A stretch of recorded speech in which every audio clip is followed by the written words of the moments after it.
School is supposed to teach us all the stuff we need to know, but there's a shocking amount that we never learn. Like, did you know the real meaning of D-Day? You probably never thought about it, but it turns out to be a matter of historical debate. Luckily, I got the answer for you, and plenty more. I'm Mike with List 25, and join me as I count down 25 jaw-dropping facts that you never learned in school. 25. The 1916 uprising in Ireland paused for animals. In times of war, there are very few rules that are followed.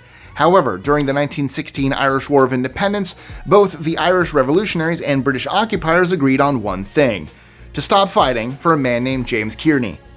It wasn't so much for the man himself, but more so what he was doing that united the two opposing forces.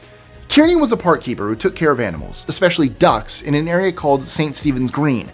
And even at the height of the violence, every day without fail, the Irish and British soldiers would stop fighting to allow just enough time for Kearney to feed the ducks.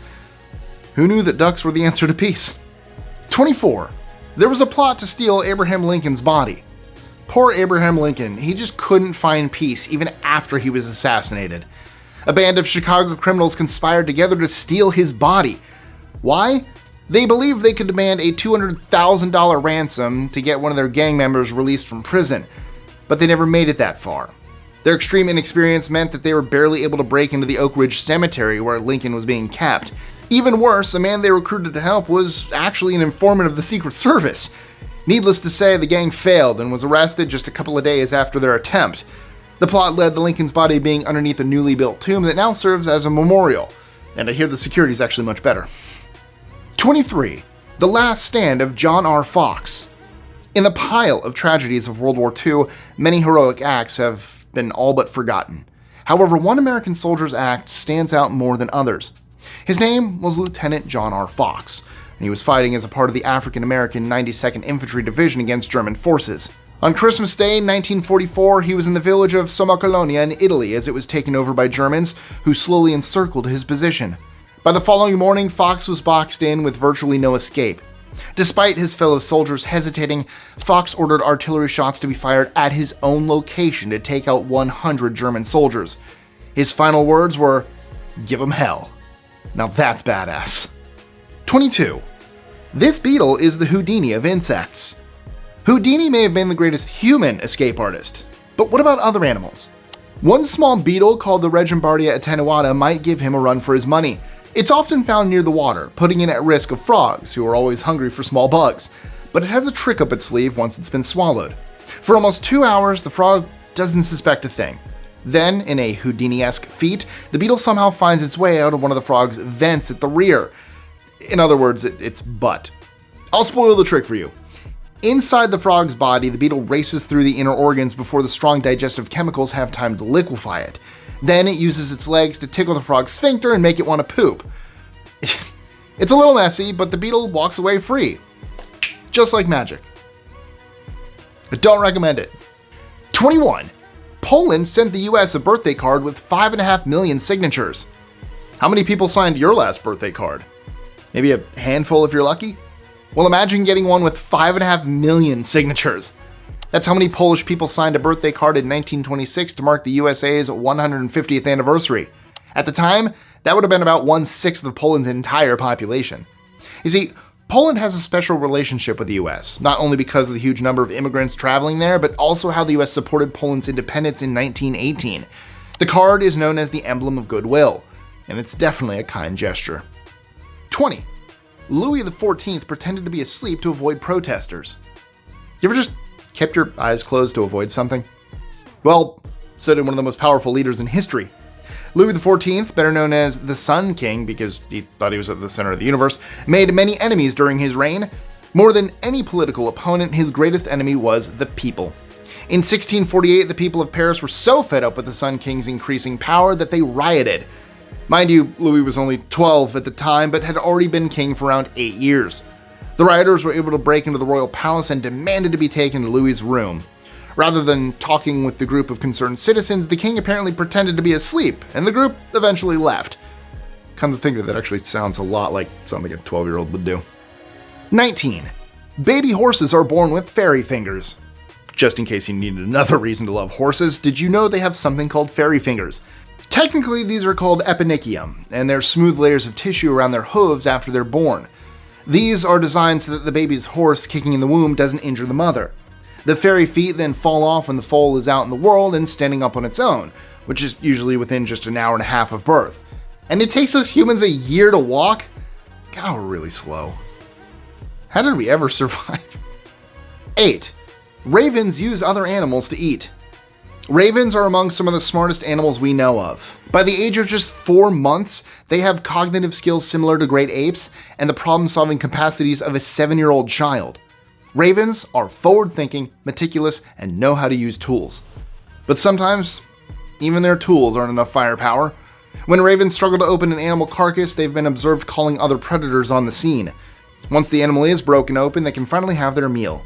Sometimes intelligence is just knowing who to call. 17. Medical students get hungry after dissecting bodies. For most of us, the fewer dead bodies we see, the better. The thought of them being sliced open in hospitals is best left to professionals. However, here's something you might not know about those professionals. Medical students are often hit by a massive food craving right after dealing with cadavers. So, what the hell's going on here? Well, it relates to a chemical called formaldehyde, which is used in the preservation of bodies. A secondary effect is that it can stimulate hunger, a phenomenon known as formaldehyde hunger, aptly named. It might be a good strategy to actually set up a McDonald's outside medical labs. 16. There were black Congress members in the 1870s. Back in 1870, history was made when Joseph Rainey, Robert DeLarge, and Robert Elliott were elected to the House of Representatives to represent South Carolina. What was so special about them? These men were African Americans, the first to ever become congressmen. That was just 5 years after the Civil War. Unfortunately, it didn't last. Rainey and his fellow black congressmen were driven out of the office by violence before the end of the decade. It's nice to see the US has come a long way in the last 150 years. 15. A warship had a perfect kamikaze plane imprint. In World War II, each country brought their best weapons. England, known for their naval superiority, brought their boats. Meanwhile, Japan brought their feared kamikaze attack planes, where suicide bombers would fly directly into targets with explosives attached. English boats and Japanese planes came head-to-head, especially in the Pacific, where one kamikaze plane left an unmistakable imprint on the HMS Sussex. Thankfully for the sailors, the plane didn't manage to break through the ship's walls, but the mark it left looked so detailed it could be a painting. 14. Glowworms served in World War I. Speaking of war, soldiers need all the help they can get. During World War I, when the brutal and sluggish trench war reigned supreme, staying quiet and undetected was essential. That meant using conventional sources of light, like lanterns, was out of the question. So instead, many soldiers found a natural solution. They would light up their maps with small glowworms. These weren't suspicious. They were abundant and worked perfectly as tiny torches. 13. Normandy beaches are still full of shrapnel. The wreckage of war is beyond comprehension. But if you want to get some ideas, head up to Omaha Beach in Normandy on the far northern coast of France. Dig around in the sand a bit and chances are you touch some artifacts of World War II. That's because up to 4% of this beach is made up of shrapnel from D-Day, when hundreds of thousands of Allied troops landed to liberate Western Europe. Researchers have found iron, glass, and quartz crystals all created by ammunition being fired, and it could be there for hundreds of thousands of more years. But you know what else is jaw-dropping? The fact that you haven't liked, shared, commented, or subscribed yet? It really helps the channel so we can keep bringing you this amazing content. Also, don't forget to check out our socials. 12. Genghis Khan created one of the first international postal systems. In the age of emails, Facebook, and WhatsApp, sending a letter can feel ancient, and it's a pretty old form of communication. To get an idea of just how old, consider this. The Mongols, under the command of Genghis Khan, and yes, I am pronouncing it that way, he was Mongolian, so he would not have called himself Genghis Khan. His name would have been Chinggis Khan. That's how it's pronounced in Mongolian. Anyway, I digress. Almost created the vast postal network known as the Yam system, which had over 10,000 buildings. That was almost 900 years ago. Why do I get the feeling that the Yam system might have been more reliable than UPS? 11. How the Salem Witch trials really ended. If this doesn't prove politicians only make decisions from themselves, I don't know what will. In the infamous Salem Witch trials, a wave of panic was kicked off by a group of girls in Salem Village, Massachusetts, who claimed that women were practicing witchcraft. Before long, trials were being held and women were being punished. Over more than a year, 25 people were executed and more than 100 thrown in jail. What was it that finally put an end to the hysteria?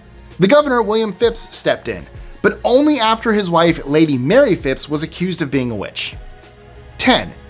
The US government only just stopped paying Civil War pensions.